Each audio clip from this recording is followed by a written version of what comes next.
सवाल आता है, बहुत सारे लोग पूछते हैं कि क्या हम लड्डू गोपाल जी को प्याज और लहसुन का भोग लगा सकते हैं। हालांकि इस विषय पे सैकड़ों वीडियोज बनी हुई हैं यूट्यूब पे, तो फिर भी लोग पूछते हैं कि भाई ये तो जमीन पे उगता है। इसका पहले तो सीधा और सपाट सा उत्तर है कि जी नहीं, आप नहीं लगा सकते प्याज और लहसुन का भोग। जो चीज़ नहीं है तो नहीं है। कल के दिन फिर आप लोग बोलेंगे नॉनवेज का भी भोग लगा दें हम उनको, ऐसे कुछ भी नहीं होता। आप भगवान की भक्ति कर रहे हो तो मन के हारी हार है, मन के जीते जीत है। मन तो कुछ भी करवाएगा आपसे, कुछ भी कर लोगे आप, नहीं करोगे ना। तो भगवान की भक्ति में क्यों आपको प्याज लहसुन का भोग बिल्कुल भी नहीं लगाना है।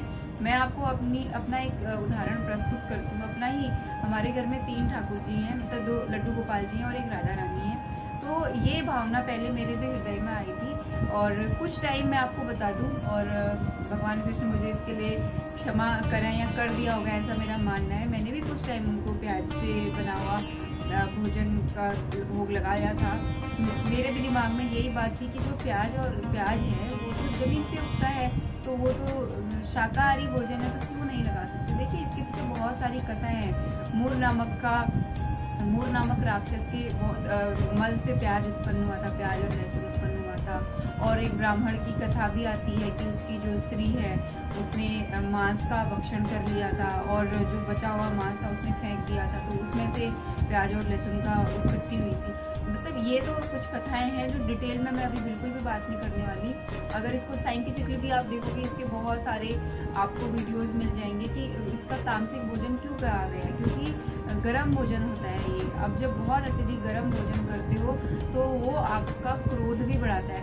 काम और क्रोध, जितना आप गर्म भोजन का, गर्म चीज़ों का सेवन करते हैं, वो आपके भीतर की काम वासना को और आपके भीतर के क्रोध को और ज़्यादा उजागर करता है। तो इसीलिए भी इन भोजनों को त्याज्य माना गया है।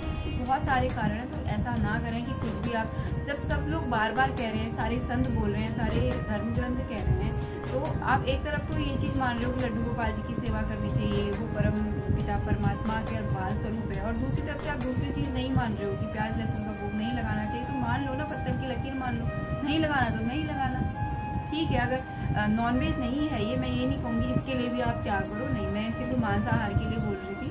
प्याज लहसुन का बिना आपके घर में खाना नहीं खाते तो कोई बात नहीं, आप उनके लिए सेम टाइम पे अगर खाना बन रहा है और आपको लग रहा है कि आप नहीं कर सकते, तो कई बार मेरे साथ भी होता था। अब तो मैंने लाना ही बंद कर दिया, अब मैं प्याज लहसुन का खाना ही नहीं बनाती घर में। ना रहेगा बांस न बजेगी बांसुरी, एक कहावत थी, यानी कि ना घर में होगा प्याज लहसुन और ना ही टेंशन होगी कि प्याज लहसुन वाला खाना बनाना है। मतलब मैंने प्याज लहसुन खाना बिल्कुल भी छोड़ दिया, मैं ऐसा नहीं कह सकती, लेकिन मैंने घर पे बनाना छोड़ दिया, क्योंकि मेरे को घर पे बना हुआ खाने का भोग लगता है ठाकुर जी को, और घर पे नहीं बनेगा तो उनको भोग लगाने में मुझे बहुत ही सुविधा होती है और मुझे सुकून मिलता है, ठीक है।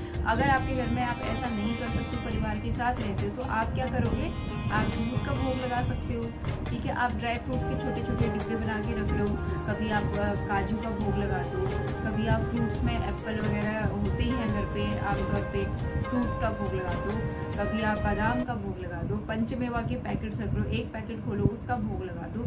इतनी सारी चीज़ें हैं।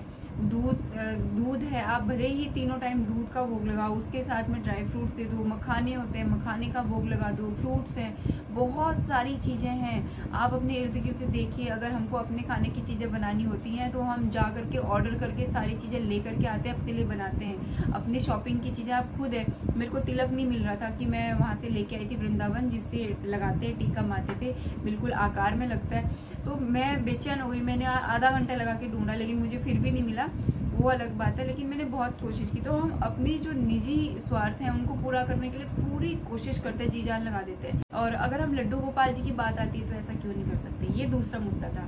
अब तीसरे टॉपिक पे आ जाती हूँ। तो इसका सॉल्यूशन यही है कि प्याज लहसुन का भोग ठाकुर जी को नहीं लगाना है, बिल्कुल नहीं लगाना है, बिल्कुल कट, 1% भी नहीं लगाना है। अब तीसरा जो विषय था जिसपे मैं बात करने वाली थी, क्योंकि अगर उस पर मैं फोटोज लेकर के वॉइस ओवर करूंगी तो शायद 1 हफ्ता लग जाएगा 3 वीडियोस बनाने में। तो तीसरा मुद्दा ये था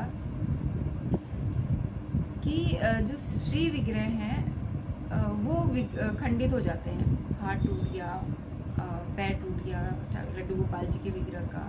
देखिए, कर दो बेड़ा पार, राधे सरकार।